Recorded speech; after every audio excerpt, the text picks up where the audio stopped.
अचानक उसे एक अजीब सपना आया। सपने में उसने देखा कि वो गांव के बाहर वाले पुराने पीपल के पेड़ के पास खड़ा है।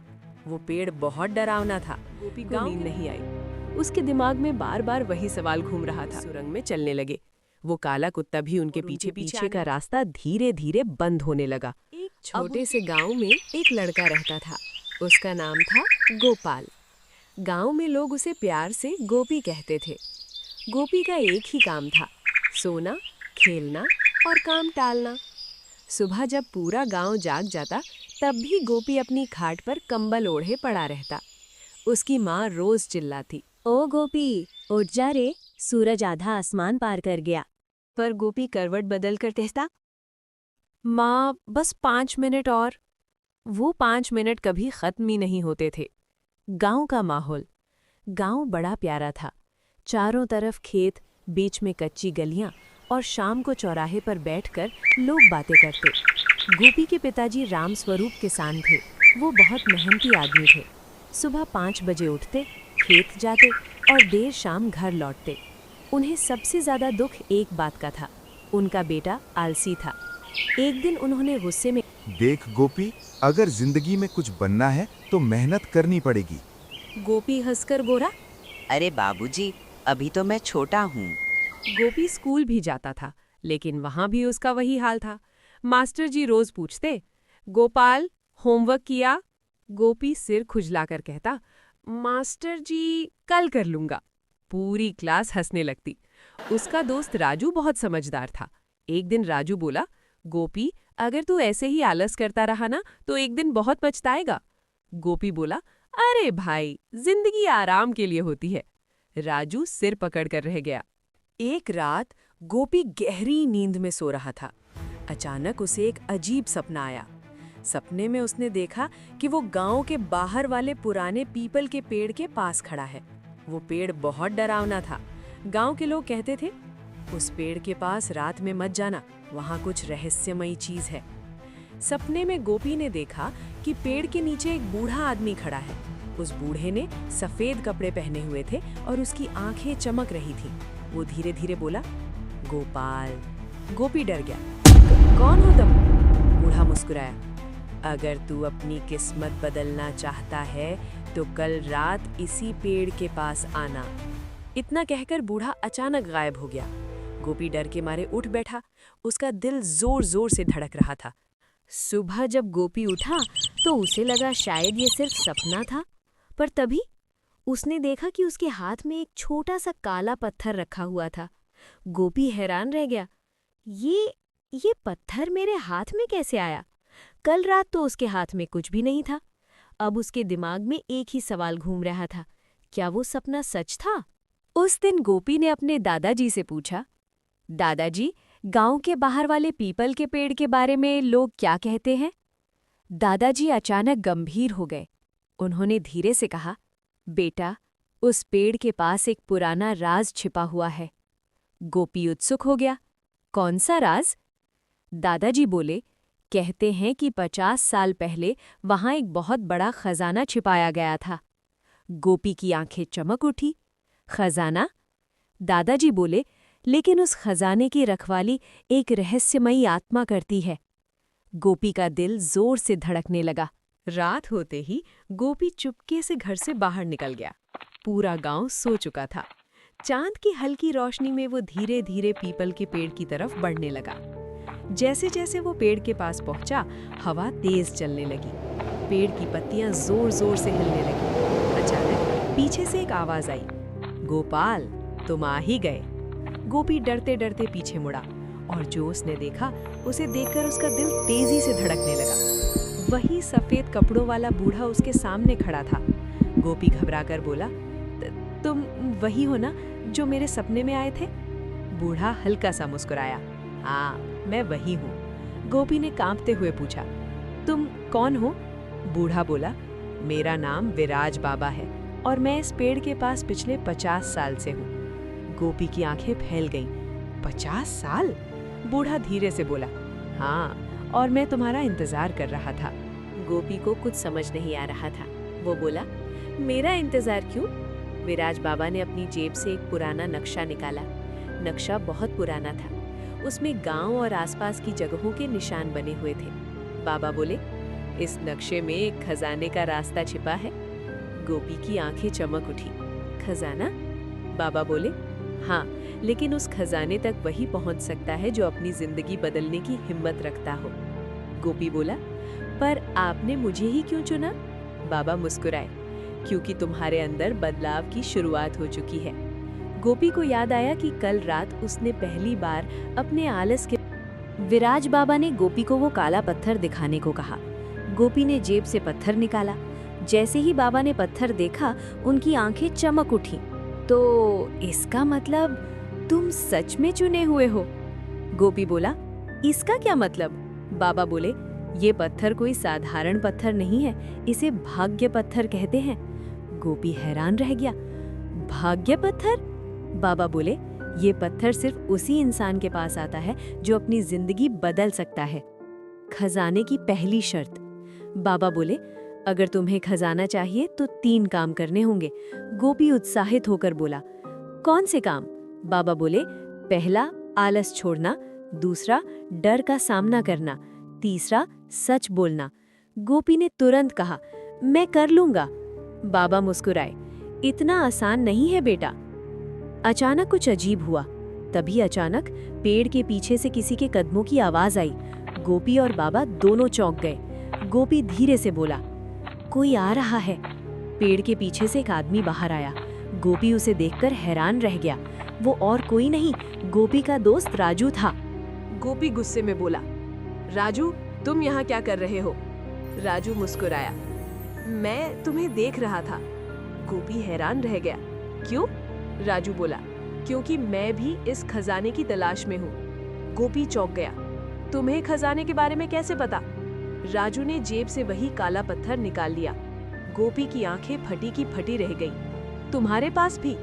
राजू बोला, हाँ, और इसका मतलब है कि हम दोनों को चुना गया है। गोपी ने तुरंत विराज बाबा की तरफ देखा, पर जहाँ बाबा खड़े थे वहाँ अब कोई नहीं था। गोपी डर गया। बाबा कहाँ गए? राजू भी घबरा गया। अचानक हवा और तेज चलने लगी और पेड़ के ऊपर से एक आवाज आई, खजाने तक पहुंचने का रास्ता अब शुरू होता है। गोपी और राजू ने ऊपर देखा, पर वहां कोई दिखाई नहीं दे रहा था। अब दोनों के दिमाग में एक ही सवाल था, क्या विराज बाबा इंसान थे या कुछ और? पीपल के पेड़ के नीचे खड़े गोपी और राजू अभी भी हैरान थे। कुछ देर पहले तक विराज बाबा वहीं खड़े थे, लेकिन अब वहां कोई नहीं था। हवा तेज चल रही थी और पेड़ की पत्तियां अजीब आवाज कर रही थीं। गोपी डरते हुए बोला, राजू, ये सब क्या हो रहा है? राजू भी थोड़ा घबराया हुआ था, लेकिन वो खुद को संभालते हुए बोला, मुझे लगता है ये सब किसी रहस्य का हिस्सा है। गोपी बोला, पर बाबा अचानक गायब कैसे हो गए? तभी पेड़ के ऊपर से फिर वही आवाज आई, अगर खजाना चाहिए तो जंगल की गुफा तक पहुंचो। गोपी और राजू ने ऊपर देखा, पर वहां कोई नहीं था। दोनों के रोंगटे खड़े हो गए। तभी गोपी को याद आया कि विराज बाबा एक नक्शा देकर गए थे। गोपी ने जेब टटोली और सच में नक्शा अभी भी उसकी जेब में था। दोनों ने जमीन पर बैठकर नक्शा खोला। नक्शे में गांव, खेत और जंगल का रास्ता बना हुआ था और जंगल के बीच में एक जगह पर लाल निशान बना था। राजू बोला, यही गुफा होगी। गोपी थोड़ा डर गया, पर वहां तो बहुत डर लगता है। गांव में जंगल के बारे में बहुत कहानियां मशहूर थीं। लोग कहते थे कि वहां अजीब आवाजें आती हैं। दोनों ने तय किया कि सुबह होते ही जंगल जाएंगे। रात भर गोपी को नींद नहीं आई। उसके दिमाग में बार बार वही सवाल घूम रहा था, विराज बाबा आखिर थे कौन? सुबह होते ही दोनों चुपके से घर से निकल गए। सूरज अभी पूरी तरह नहीं निकला था। हल्की ठंडी हवा चल रही थी। जंगल गांव से थोड़ा दूर था। रास्ते में सूखे पेड़ और झाड़ियां थी। जैसे जैसे दोनों जंगल के अंदर जाते गए, चारों तरफ सन्नाटा बढ़ता गया। अचानक झाड़ियों में कुछ हिला। गोपी डरकर बोला, कौन है? कुछ सेकंड तक कोई आवाज नहीं आई। फिर झाड़ी से एक खरगोश बाहर निकला। राजू हंसने लगा, अरे डरपोक, ये तो खरगोश है। गोपी ने राहत की सांस ली। थोड़ी देर बाद दोनों उस जगह पहुंच गए जहां नक्शे में लाल निशान बना था। उनके सामने एक पुरानी गुफा थी। गुफा का मुंह बहुत बड़ा था। अंदर पूरी तरह अंधेरा था। गोपी बोला, मुझे अच्छा नहीं लग रहा। राजू बोला, अगर खजाना चाहिए तो अंदर जाना ही पड़ेगा। दोनों धीरे धीरे गुफा के अंदर जाने लगे। जैसे ही दोनों अंदर गए, अचानक हवा ठंडी हो गई। गुफा के अंदर पानी टपकने की आवाज आ रही थी। टप टप टप। गोपी बोला, राजू, मुझे लगता है हमें वापस चलना चाहिए। राजू बोला, थोड़ा और आगे चलते हैं। कुछ कदम आगे जाने के बाद अचानक गुफा की दीवार पर कुछ चमकने लगा। गोपी ने ध्यान से देखा। दीवार पर अजीब निशान बने हुए थे। राजू बोला, ये तो किसी पुरानी भाषा जैसे लग रहे हैं। गोपी ने काला पत्थर निकाला। जैसे ही पत्थर दीवार के पास गया, निशान चमकने लगे। दोनों हैरान रह गए। अचानक गुफा के अंदर जोर की आवाज गूंजी, जो आलसी है वो आगे नहीं बढ़ सकता। गोपी के पैरों तले जमीन खिसक गई, क्योंकि ये आवाज बिराज बाबा की थी। गोपी चिल्लाया, बाबा, आप कहाँ हो? पर कोई जवाब नहीं आया। तभी गुफा के अंदर जमीन हिलने लगी और उनके सामने पत्थर की दीवार धीरे धीरे खुलने लगी। दीवार के पीछे एक गुप्त रास्ता दिखाई देने लगा। राजू हैरान होकर बोला, लगता है असली रास्ता अब शुरू हो रहा है। गोपी का दिल जोर से धड़कने लगा। लेकिन तभी गुफा के अंधेरे में दो लाल आंखें चमकी। गोपी डर के मारे चिल्लाया, राजू, पीछे देख। राजू ने पीछे मुड़कर देखा और जो उसने देखा, उसे देखकर उसकी सांस रुक गई। गुफा के अंदर अंधेरा था। गोपी और राजू दोनों के दिल तेजी से धड़क रहे थे। जैसे ही उन्होंने पीछे देखा, अंधेरे में दो लाल आंखें चमक रही थी। गोपी डर के मारे धीरे से बोला, राजू, वो क्या है? राजू भी कांपते हुए बोला, मुझे नहीं पता, पर लगता है कोई जानवर है। गुफा के अंदर से घुर घुर की आवाज आने लगी। दोनों धीरे धीरे पीछे हटने लगे। अचानक अंधेरे से एक बहुत बड़ा काला कुत्ता बाहर आया। उसकी आंखें लाल थीं और वो बहुत गुस्से में लग रहा था। गोपी डर के मारे बोला, अब तो हम गए। लेकिन तभी एक अजीब बात हुई। गोपी के हाथ में जो काला पत्थर था, वो अचानक चमकने लगा। जैसे ही पत्थर चमका, वो काला कुत्ता अचानक शांत हो गया। वो धीरे धीरे गोपी के पास आया और उसके पैरों के पास बैठ गया। हैरान रह गया, ये क्या हुआ? गोपी बोला, मुझे लगता है इस पत्थर में कुछ रहस्य है। अब गुफा की दीवार पूरी तरह खुल चुकी थी। उसके पीछे एक संकरी सुरंग दिखाई दे रही थी। सुरंग के अंदर हल्की रोशनी आ रही थी। राजू बोला, शायद यही खजाने का रास्ता है। गोपी बोला, चलो देखते हैं। दोनों धीरे धीरे उस सुरंग में चलने लगे। वो काला कुत्ता भी उनके पीछे पीछे आने लगा। सुरंग बहुत लंबी थी। चलते चलते लगभग 20 मिनट हो गए। अचानक सुरंग खत्म हो गई और उनके सामने एक बहुत बड़ा कमरा था। कमरे के बीच में एक पत्थर की मेज रखी थी। उस मेज पर 3 अलग अलग रास्तों के निशान बने थे। दीवार पर लिखा था, सही रास्ता चुनो वरना हमेशा के लिए यहीं फंस जाओगे। गोपी घबरा गया। अब क्या करें? राजू बोला, 3 रास्ते हैं, लेकिन सही कौन सा है? दीवार पर एक और लाइन लिखी थी, जो सच बोलता है वही सही रास्ता देख पाएगा। गोपी सोच में पड़ गया। राजू ने कहा, शायद हमें कोई सवाल पूछा जाएगा। तभी अचानक कमरे में एक आवाज गूंजी, गोपाल, सच बताओ। गोपी डर गया। आवाज बोली, क्या तुम सच में बदलना चाहते हो या सिर्फ खजाने के लिए यहाँ आए हो? जैसे ही दोनों उस रास्ते में आगे बढ़ने लगे, अचानक राजू झुक गया। गोपी बोला, क्या हुआ? राजू थोड़ा गंभीर हो गया। फिर उसने धीरे से कहा, गोपी, मुझे तुम्हें एक सच बताना है। गोपी बोला, क्या? राजू बोला, मुझे इस खजाने के बारे में काफी पहले से पता था। गोपी हैरान रह गया, क्या मतलब? राजू बोला, और विराज बाबा से पहली बार मैं मिला था। गोपी के होश उड़ गए। तुम मतलब ये सब तुम्हें पहले से पता था? राजू ने सिर झुका लिया। हाँ।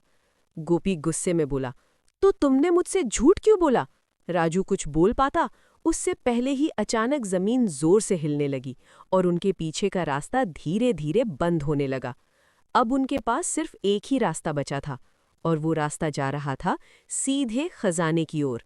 लेकिन उन्हें अभी भी नहीं पता था आखिरी कमरे में उनका इंतजार कौन कर रहा था। गुफा के अंदर जमीन अभी भी हल्की हल्की हिल रही थी। गोपी और राजू तेजी से उस आखिरी रास्ते की तरफ बढ़ने लगे। उनके पीछे का रास्ता पूरी तरह बंद हो चुका था। अब वापस जाने का कोई रास्ता नहीं था।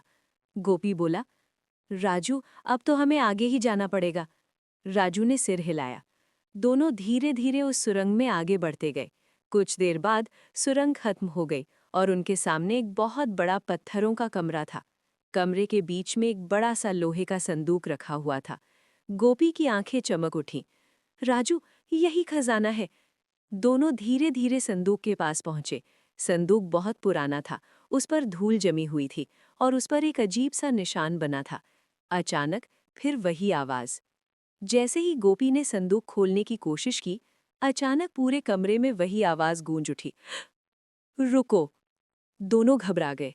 ये आवाज बिल्कुल विराज बाबा की थी। गोपी चिल्लाया, बाबा आप कहाँ हो?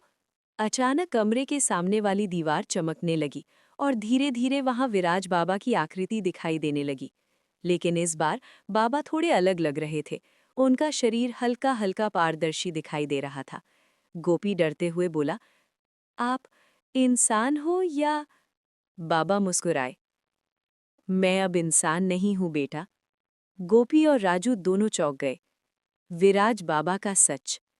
बाबा बोले, मैं इस खजाने का रक्षक हूं। 50 साल पहले मैं भी तुम्हारी तरह एक लड़का था। गोपी ध्यान से सुनने लगा। बाबा बोले, मैं भी खजाने की तलाश में यहाँ आया था, लेकिन उस समय मैं बहुत लालची था। मैंने सिर्फ खजाने के बारे में सोचा, मेहनत और सच्चाई के बारे में नहीं। तब से मुझे इस खजाने की रक्षा करने की सजा मिली है। गोपी धीरे से बोला, तो आपने हमें यहाँ क्यों बुलाया? बाबा बोले, खजाना खोलने से पहले आखिरी सवाल है। गोपी बोला, क्या सवाल? बाबा बोले, अगर तुम्हें 2 चीजों में से एक चुननी पड़े, पहली ये खजाना, दूसरी मेहनत से मिली जिंदगी, तो तुम क्या चुनोगे? कमरे में सन्नाटा छा गया। गोपी कुछ देर सोचता रहा। उसे अपने पिताजी याद आए, माँ की मेहनत याद आई और दादाजी की सीख याद आई। गोपी ने धीरे से कहा, मैं मेहनत से मिली जिंदगी चुनूंगा। राजू हैरान रह गया, पर गोपी, खजाना? गोपी बोला, अगर मेहनत करेंगे तो हम खुद अपना खजाना बना सकते हैं। जैसे ही गोपी ने ये कहा, अचानक पूरा कमरा रोशनी से भर गया। विराज बाबा जोर से हंसने लगे। यही सही जवाब था। गोपी हैरान रह गया। बाबा बोले, इस संदूक में कोई सोना चांदी नहीं है। गोपी और राजू दोनों चौंक गए। क्या? बाबा बोले, ये खजाना असली नहीं, एक परीक्षा थी। गोपी बोला, मतलब? बाबा बोले, मैं देखना चाहता था कि कौन लालच छोड़कर मेहनत को चुनता है। फिर बाबा मुस्कुराए, और गोपी, तुमने परीक्षा पास कर ली। बाबा ने संदूक खोल दिया। संदूक के अंदर सोना नहीं था, उसमें एक किताब रखी हुई थी। गोपी ने किताब उठाई, उस पर लिखा था, मेहनत ही असली खजाना है। जैसे ही गोपी ने किताब खोली, उसके हाथ का काला पत्थर अचानक सफेद चमकदार पत्थर बन गया। बाबा बोले, अब ये पत्थर तुम्हें हमेशा याद दिलाएगा कि मेहनत सबसे बड़ा खजाना है। अचानक गुफा की दीवार खुल गई और बाहर का रास्ता दिखाई देने लगा। विराज बाबा धीरे धीरे गायब होने लगे। जाने से पहले उन्होंने कहा, गोपी, अब तुम्हारी जिंदगी बदलने वाली है। कुछ सेकंड बाद बाबा पूरी तरह गायब हो गए। कुछ साल बाद समय बीत गया। गोपी अब आलसी नहीं रहा। वो रोज मेहनत करता, पढ़ाई करता और अपने पिताजी की मदद भी करता। कुछ साल बाद वो गांव का सबसे सफल इंसान बन गया। असल खजाना सोना चांदी नहीं होता। असल खजाना मेहनत, सच्चाई और समय की कद्र होती है। अगर आपको ये कहानी पसंद आई हो तो इसे लाइक करें, शेयर करें और चैनल को सब्सक्राइब करें।